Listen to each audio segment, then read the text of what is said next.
mind the intro. Just got done watching Dragon Ball, so kind of, whatever.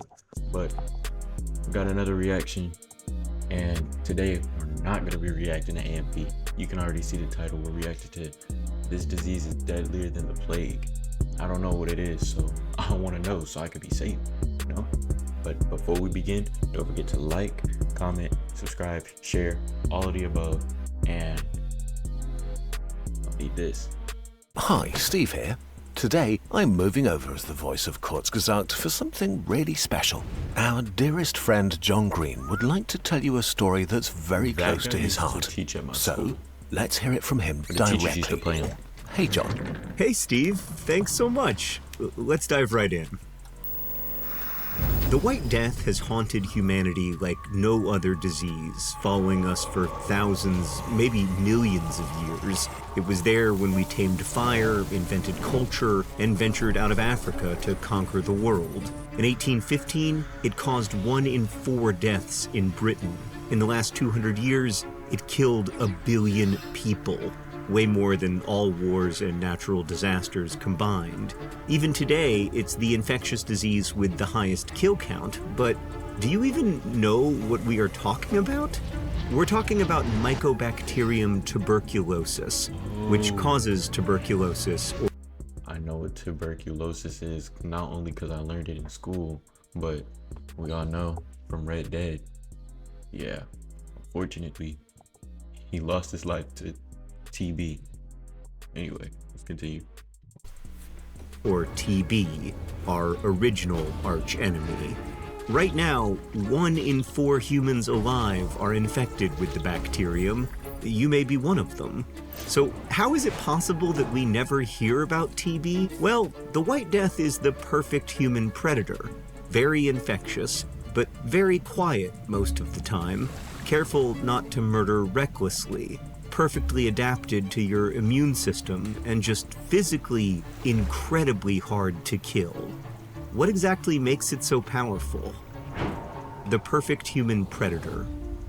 Usually, the bacterium enters your body through the airways and sets up home in the lungs, a giant living cave system defended by billions of macrophages, powerful guard cells that hunt and kill intruders. The TB bug is quickly attacked and devoured alive. Unfortunately, this is its plan. The White Death is the worst kind of parasite, an immune system parasite. Macrophages grab their victims, trap them inside a phagosome, and flood it with acid that rips them to pieces. But TB evolved a thick, waxy coat. There's another reason, you shouldn't go to sleep without a shirt on, because your body cools down. And when your body's cold, it's easier for infections to build up inside of you and take effect. So, you gotta be hot. Even if it's uncomfortable, you gotta do it. Coat that makes it completely immune to those acids. Worse, it captures and modifies the macrophage to be a perfect host. Like a tiny vampire, the parasite slowly consumes the cell. TB then replicates extremely slowly.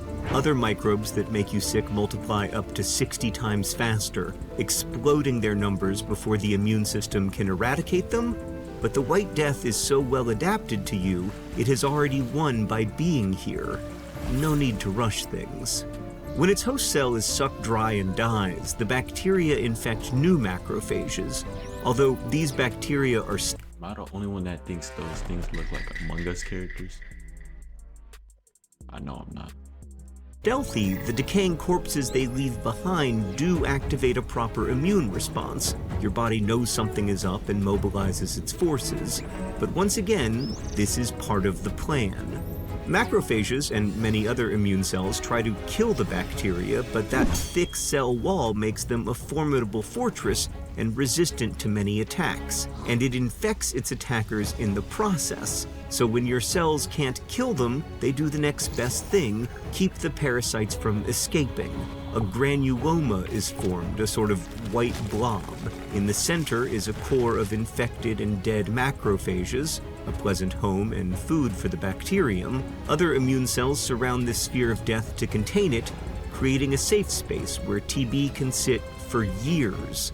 Worse, it is perfectly protected from medication and releases chemicals that make it hard for your heavy immune weapons to be activated. This is the stalemate version of tuberculosis. The infection is sleeping and the bacteria is doing its thing. This is going on right now in up to 2 billion people, but in 1 in 10 of them, the disease will become active. Active tuberculosis is an emergency, but again, a slow one. If your immune system can't contain the infection anymore, granulomas burst. Suddenly, your lungs are filled with macrophage corpses and fresh bacteria. Your immune system panics and overreacts. Hordes of soldiers leave your blood and rush to the infected areas. They order inflammation and fluids flood into your lungs, but unfortunately, your lungs are not made to be a battlefield. In their panic, your immune cells don't care. They're running around with flamethrowers trying to purge the infection, but causing terrible damage. Gray's quitting to lag on Fortnite? Kinda glad I got an ad, bro. I was getting sucked Nevermore. in. Play now with... Good. This video is good. Let me unmute. As fluids and dead tissue amass, it becomes difficult to breathe, and you begin coughing hard, sometimes even coughing up blood. And again, this is part of the plan, because now you spread millions of bacteria catching rides in tiny droplets. You burn a high fever and lose weight as your body is severely stressed. You turn into a ghost version of yourself. Even if you are treated, this phase can last weeks to months and is very serious. Insufficiently treated, TB will over months, years, or even decades slowly overtake your body. Especially for children or those already weakened, this can be too much, and the disease wins the war. The bacterium spreads to other organs, lung function breaks down, and the patient dies. 1.3 million people died this way in 2023 alone. The worst kind of problem. Tuberculosis is the worst kind of problem, a slow one. Instead of killing millions quickly, like COVID, scaring a panicked humanity into frantic action, TB is a smoldering fire, killing too slowly for our short attention span. The symptoms are often mild for many months, so you don't feel in danger. Tuberculosis doesn't want to kill you, of course. It wants to stay alive and spread. And to do this, it exploits human behavior. The people you are most likely to infect are your family and friends, coworkers, or neighbors, the people you spend a lot of time with. When COVID brought the world to a halt, the average patient infected 2 to 3 people. An active TB patient infects 5 to 15 people in a year. Damn. Most people catch it via breathing tiny droplets from a cough or sneeze. This is especially common in crowded, poorly ventilated housing or workplaces, which is why TB exploded during the Industrial Revolution. And indeed, wherever we see new, unplanned, and overcrowded urbanization, from Lagos to St. Petersburg, we tend to see a rise of the White Death alongside it. Today, most cases of active tuberculosis, the version that spreads the disease further, can be cured with a 4-month regimen of 4 different antibiotics. But if that's the case, how is this still the deadliest infectious disease on Earth? Between 1940 and 1965, humans developed several drugs to fight TB, finally making it curable. It was a true achievement of human ingenuity, but we didn't do a great job of distributing the cure.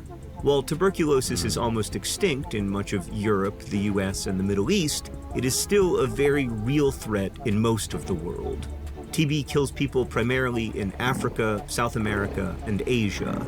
In 2022, 2/3 of all TB cases were in just 6 countries: India, China, Indonesia, the Philippines, Pakistan, and Nigeria. Almost half of all tuberculosis Looks like more than 6 spots to me, buddy. You're caught. deaths happened in Southeast Asia. But as it is a slow problem like climate change, it was ignored instead of fought aggressively, which enabled more and more strains of TB to develop antibiotic resistance, which is a problem because we kinda stopped making new drugs. In the first 25 years of the antibiotic era, we developed 8 different classes of drugs to treat TB.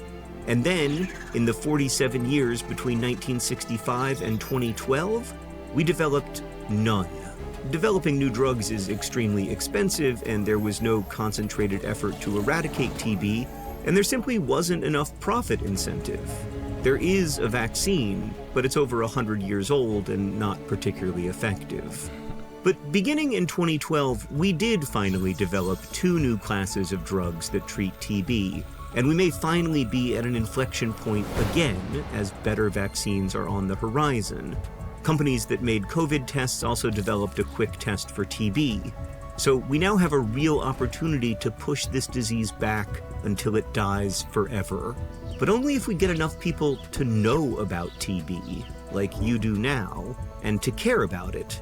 A century ago in the United States, there were almost as many hospital beds for TB patients as for treating all other illnesses and injuries combined. The White Death was a leading cause of death in the US, and then one day, it just wasn't anymore. And we can do this again. 4,000 people died of tuberculosis yesterday, and we simply don't have to accept a world. When was this made? Yesterday? 15 hours ago? Chat, we need to lock in. We need to tap in. Spread the word.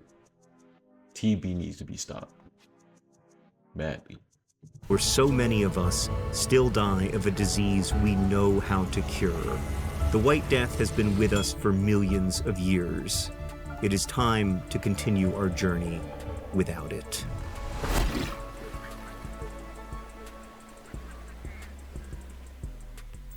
If you want to learn more about tuberculosis, not right now, but yeah, no, that's definitely crazy. Watch out, guys. You might want to get that treated. Well, guys, I think it's safe to say that TB will be getting stopped soon. Unfortunately, 4,000 people died to it yesterday, but hey, we could stop that.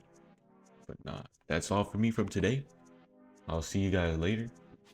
Like, subscribe, comment, share, all of the above. I'll see you later.